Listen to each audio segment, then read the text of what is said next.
Jeudi 12 juin 2012, Jean-François Robillon répondait aux questions des journalistes lors du traditionnel point presse de l'Assemblée monégasque. Il était accompagné de Fabrice Notary, vice-président, et d'Alexandre Bordero, président de la Commission des finances et de l'économie nationale.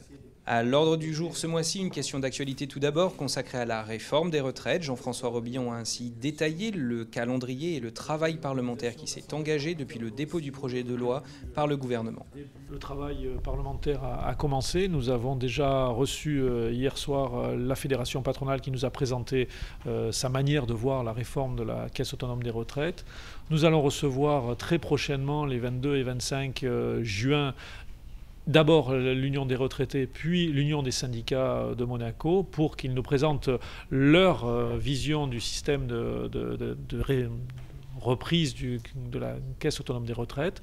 Et donc, en prêt, le Conseil national, la Commission des intérêts sociaux et des affaires diverses, va se réunir pour discuter sur le texte lui-même et proposer des amendements sur le texte, lesquels amendements seront ensuite transmis au gouvernement, dans, bien sûr, l'idée de voter ce texte de loi en séance extraordinaire à la fin septembre. Le président du Conseil national est également revenu sur certains éléments du projet de loi qui pourraient faire l'objet d'amendements. Je crois qu'il y a des points importants qui méritent des explications ou des évaluations des projections qui nous sont proposées, parce que c'est très difficile d'évaluer la projection à 30 ou 40 ans de ce système de la Caisse autonome des retraites. Nous avons par exemple un souci très important sur une retraite minimale garantie pour des salariés qui auraient travaillé une carrière complète en principauté, en cotisant à un tarif très bas, avec des salaires bas. Nous voulons que ces personnes puissent bénéficier d'une retraite minimale, à définir, mais il faut l'étudier. Nous avons aussi le souci d'évaluer les conséquences démographiques de ce texte de loi, puisque si l'on considère que nous avons 2,5% de croissance pendant les 40 ans qui viennent, nous arriverons, d'après les études du gouvernement, à plus de 150 000 travailleurs en principauté. Donc il faut qu'on ait une idée de savoir comment vont pouvoir être acheminés ces travailleurs, comment vont pouvoir être logés dans le sens travail, lieu de travail, ces salariés. Donc nous avons aussi des questions et des interrogations sur la portée des modifications que nous sommes amenés à voter. Autre point d'actualité abordé, la situation des finances publiques en ce milieu d'année, dont les résultats semblent à ce stade très encourageants. Depuis le début de l'année, janvier, février, mars, avril, mai, tous les chiffres de recettes sont en progression par rapport à l'an dernier. Et aussi, on est en avance par rapport aux prévisions budgétaires du primitif 2012.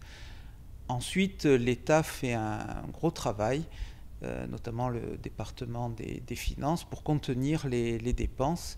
Et on note depuis le début de l'année une grande maîtrise des dépenses et aussi une baisse des dépenses de fonctionnement surtout, ce qui laisse augurer d'une année budgétaire plutôt bonne. Des recettes en hausse, une maîtrise avérée des dépenses publiques, autant de signes qui invitent Alexandre Bordero à un optimisme prudent pour la fin de l'année. Optimisme, oui, parce que d'abord on voit que l'économie monégasque est très dynamique, que les recettes de TVA augmentent.